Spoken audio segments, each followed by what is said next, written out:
What's going on, everybody? Welcome back to the Fitness Edda, where we cover topics and provide context and nuance for you. As always, I am your host, Eric Castiglione, owner and head coach of Viking Athletics. Been harping a lot on youth training and the importance of it. If you've been following along at all this month, we talk about the base of the foundation in order to develop youth athletes, and sport is at the very top of that pyramid. If you prefer the step analogy, the top step is sports. Physical literacy is the first step in that sequence.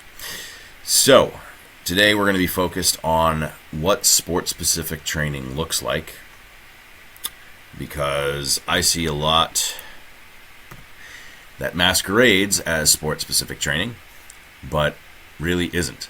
So we're going to talk about what specific training is, the components of it, the timeline that you would follow for it, and then we're going to go into some examples of what is not sport-specific training but kind of masquerades as it. You would think that sport-specific training is fairly obvious and that it is exactly what it sounds like. But in this day and age, I don't take anything for granted. There are so many fitness influencers out there that have no idea what they're talking about. So I've learned that there's really no such thing as common sense. So we're going to break this down. It's not as obvious as it seems.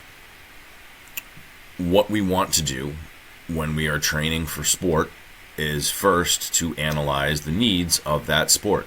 We need to assess the physical attributes that are required for success in that specific sport. If I am a football player, I do not need to be running 5 miles a day. Different need. I do need an aerobic base. I do need to have some level of cardiovascular development, but I do not need to be able to run long distances when my sport has me doing short, high-impact plays. We're going to plan the off-season development to develop the physical attributes required for that sport. This is where essentially you establish how many weeks you have and come up with the best plan to target all of the areas of weakness and all of those attributes that are needed. Follow the plan during the off-season, and the goal is to end the off-season in shape and ready to play. So I've covered programming ad nauseum in other contexts, and this is a perfect example of what we call linear periodization, where you have specific training blocks culminating in the season. So block 1 would be off-season, block 2 would be preseason, block 3 would be in-season, and then you can do a small block 4, which is the immediate post-season. And what you're training for in those different blocks varies so that you're peaked for your training season. It's very different from general training, and that should be indicated in the name. This is specific training. General training is maintaining some baseline level of physical capabilities all year round. You don't need to peak because you're not training for any one thing. So that's the main difference between general and specific. And it is amazing how it often gets mixed up, and we either see specific training masquerading as general or vice versa.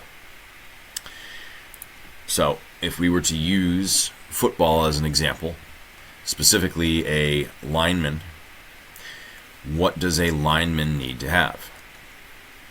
Flexibility and mobility in order to hit that line. You're in your three-point stance, and you need to move out of that three-point stance and get under shoulder pads of your opponent when you are blocking. So that requires a good amount of flexibility and mobility to get into those positions, get in and out. You can never have too much flexibility. Okay, I should say that. You can be hypermobile, but for the most part, if you're not one of those hypermobile people, that are born with joints that extend beyond the normal range, you don't need to worry about it. If you are a football player, I would say, unless you're one of those people that are hypermobile in the first place, that would be the one exception. For the most part, you cannot have too much flexibility and mobility. You're going to build a strong base, so your legs and your hips are the foundation from which everything else is built. You're driving into the ground. You are either, if you're pass blocking, you're holding your ground and you need a strong foundation. If you are blocking for a run, you are driving off of your legs into your opponent to move them back off the line. So you need a strong base. You need full body power. Upper body power in particular helps there if you're using that in conjunction with your legs. You need the speed and agility to maneuver. If you are a defensive lineman, you're trying to break through the line and get to the ball carrier. So you need that power and you need that agility to be able to move, especially if you got a shifty running back coming at you and you are trying to make the tackle. General strength and tissue conditioning. You are constantly jamming your feet into the ground. You are generating tremendous amounts of force. You are possibly running, depending on the play. You need to be able to tolerate that, and so your tissues need to be conditioned to withstand that repeated impact. And then an aerobic base, as I said, you don't need to be running 5 miles, but you do need to have a solid aerobic base so that you can recover faster between plays, and you build that in the off season. So, flexibility, mobility, strength, power, speed, and agility, and tissue conditioning are what you're going to need here. What would training look like? Ideally, you'd have 12 weeks in the off season. You can focus, so 3-month off season, you can focus on general strength through full range of motion. That will build your resilience. That will build your flexibility and mobility, and it's just a strong foundation. So during those first 4 weeks, you're focused heavy on just lifting, and on your non-lifting days, you're going to go through some kind of aerobic light zone 2 work to build your aerobic base. I would say specifically non-impact based, so rather than running, you can sit on a stationary bike for 30 minutes of nice zone 2 cardio, and that'll build your aerobic base on the off days, and that will offset the heavy training days. So strength through full range of motion builds resilience in the joints. Having that foundation of strength is what allows you to generate or to build power generation. The way I like to think of the relationship between strength and power is strength is a cup of water and power is a straw. You are trying to extract the water from the glass. So if I have a very, very big cup of water, it means I've got a lot of strength, I can tolerate a bigger straw. It's a lot easier to drain a cup of water with an 8-ounce cup of water with a massive straw than it is to drain a lake with a garden hose. So in those two examples, if I have a small cup of water and a big hose, I'm powerful, but I don't have a strength reserve. And in the other example, I've got a massive strength base, but no real power generation. You want to have some kind of balance between them. It's never a bad idea to have a strength reserve, but we don't want to focus purely on strength at the expense of power. So that's why we spend 4 weeks on it, and then we move into power generation from there. This is where we're focused on more ballistic movements, and moving weights quickly. So rate of force development, things like plyometrics, things like power cleans, box squats, all that fun stuff. We continue that development through weeks 8 to 12, and then we start focusing on speed as well. So that's where we would introduce sprints. We've had 8 weeks to build some tissue resilience, to build our aerobic base, and now we can focus on sprints. We can focus on bounding jumps, ballistic work like med ball throws. That's where we see some carryover from speed into power. If I were a different type of athlete, let's say I were a sprinter, this is where you would really focus on foot speed, and your intensity goes way up, but your total volume of work goes down. The reality that we're presented with is, based on the school calendar, you really only get about 8 weeks of the off season. So we need to kind of compromise a little bit, and we can't have 4-week blocks. Instead, everything's going to be merged a little bit more together. So weeks 1 through 8, your entire summer break, you're going to be focused on general strength on some sessions, and you're going to include power work. So there's ways to optimize this. You can do a little bit of plyometrics every day before your heavy lifts. And if dosed properly, you're building power, and you are potentiating your system to handle the heavy load for the day.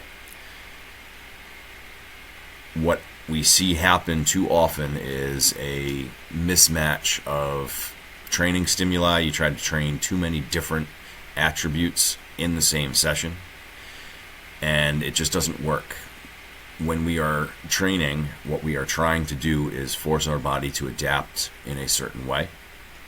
And that only occurs if we are triggering the correct energy pathways. If I start activating too many, I am crossing signals in my body, and it doesn't know which systems to use. So you're not developing any one system particularly well. You're blunting the response as you're crossing those signals. So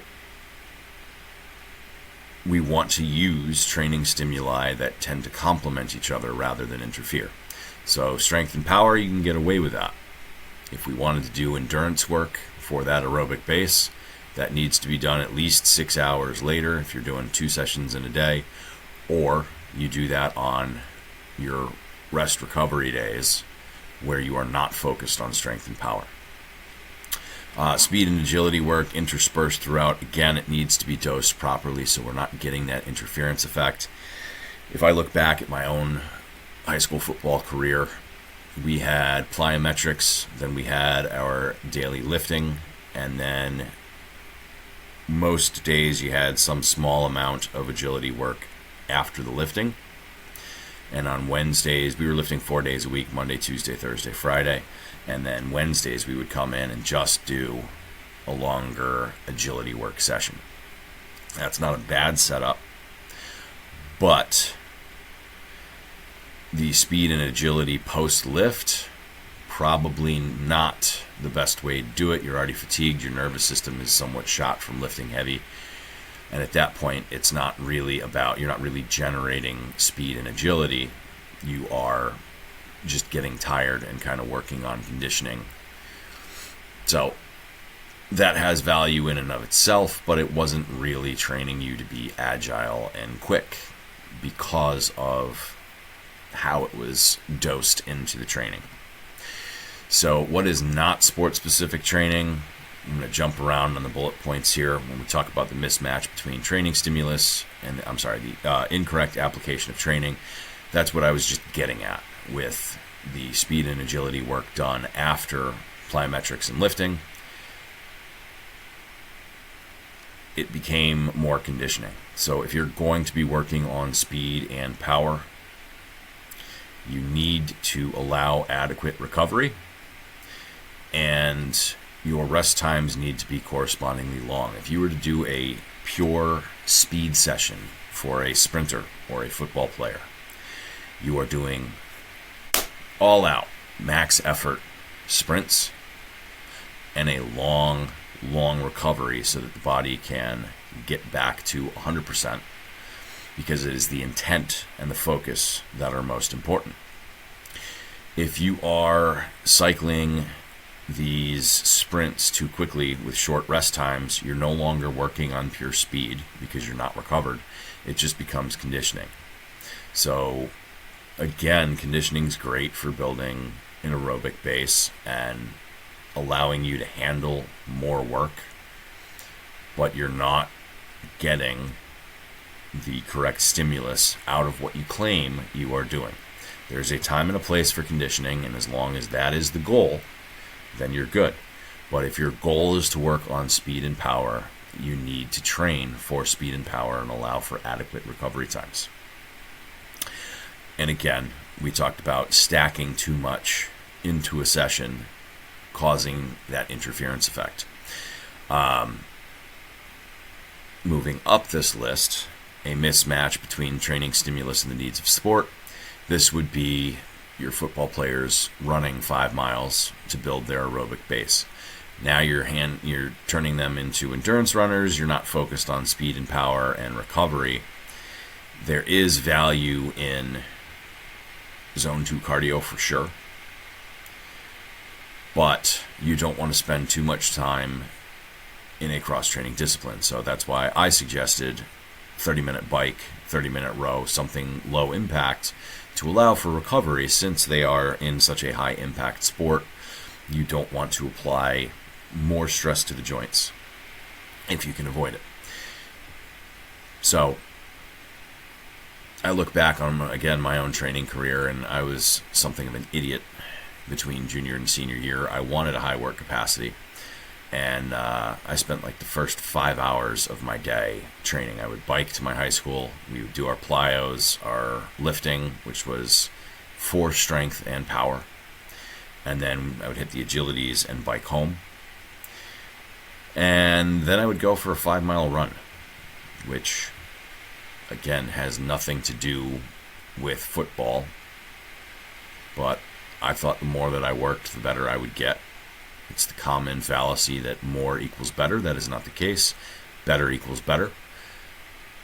Then I would go take a nap for about an hour, and then I would go to the local Globo gym and hit a bodybuilding workout, because training for speed and power is vastly different than training for aesthetics.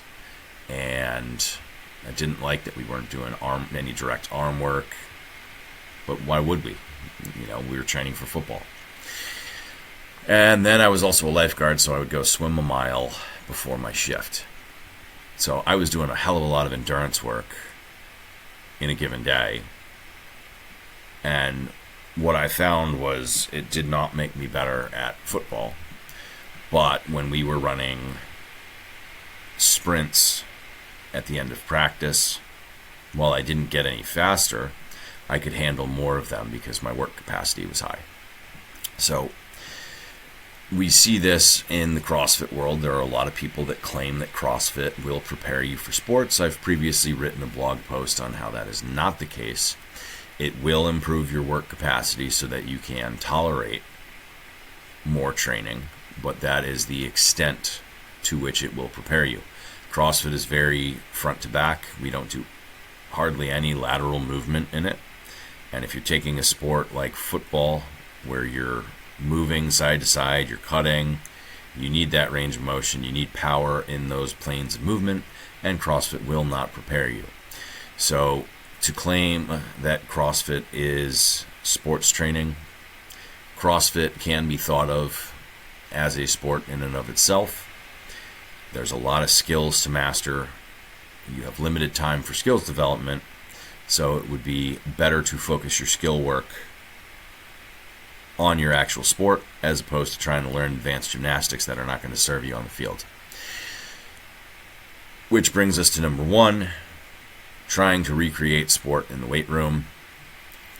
I cannot tell you how many times I see trainers doing this. Let's use a common example that I see right now is if you look at High Rocks fitness races. It is a set event. It is 8 stations with a kilometer of running in between, so it is an endurance race. The weights are fairly light, and I routinely see trainers trying to jump in on the High Rocks market by taking the movements performed in those 8 stations and just creating random workouts that are about 40 minutes long and claiming that it's high rocks training because you're doing the movements. That is the equivalent of playing horse on a basketball court with your friends and then claiming that you are now prepared to play in a basketball game. There is some skill transfer, but that is where the carryover ends. You are not adequately conditioned. You are not adequately prepared.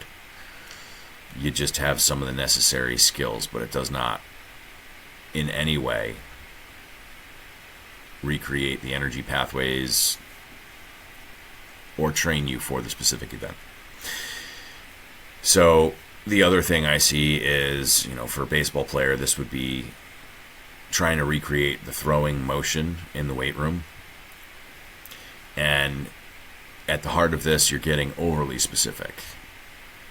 Your best bet with off-season training is to focus on the physical attributes that you need to develop to be successful in your sport, and then to leave the skill-specific piece for practice. So we're not trying to add additional practice. We see over-specialization as a problem these days. There is no off-season for a lot of kids. They are playing their main sport all year round. They are getting so much specific skill work in that sport that we really want the off-season training, the sport-specific training, to fill gaps as opposed to just overload them with additional sports training. So that's why I say it seems like it should be pretty straightforward, but we see a lot of these errors in the fitness world, and it's a shame, really. You're ruining our youth by burning them out and not giving them a break from their sport. And for adult athletes, you're just not helping them prepare. And at the professional level, I see this sometimes as well.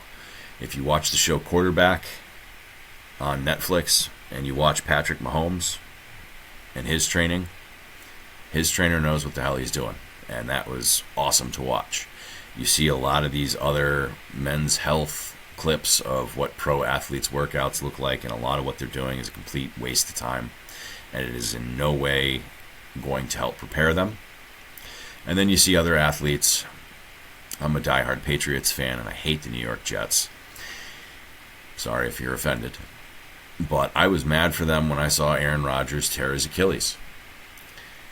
I was absolutely livid, because to me that is the height of entitlement. You have one job in the off season, and that is to prepare yourself, and tissue mobility, tissue conditioning, and resilience is a big part of that. I have seen labs where they literally hang a VW bug from a cadaver's Achilles tendon. That is how strong this tendon is, and it should be very, very difficult to tear. So what that tells me is he didn't do his off-season training. He is a paid athlete. This is his job. And most recreational athletes would kill to have that kind of time. You see it with people building superhero physiques for movies. You're literally paid to work out, and you have a dietitian handling all of your meals for you.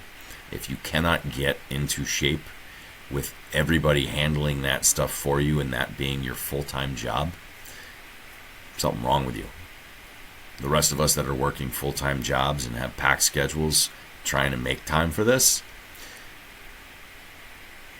it's disappointing to see when people fail to do that, because that is, again, to me, the height of entitlement. So when Aaron Rodgers tore his Achilles in game 1, I was livid, because it just showed he was not taking this seriously, and he didn't put in the work. And to me, there's no excuse for that, and it is extremely lazy. And again, to me, that is the height of entitlement. So, in any case, that's why we say that sport-specific training is important. It is clearly not obvious anymore what it entails, and we frequently see it done incorrectly. We are now approaching the school year, so now is not the time to start this. Stay tuned. When Viking Athletics moves into our new location, we're going to be putting something together for youth athletes in the off season next summer. little bit of a teaser a year in advance. In any case, we hope you found this helpful. If so, give us a like, give us a subscribe, ask your questions in the comments, and if you have any topics that you would like to see covered, let us know. We'll catch you next time.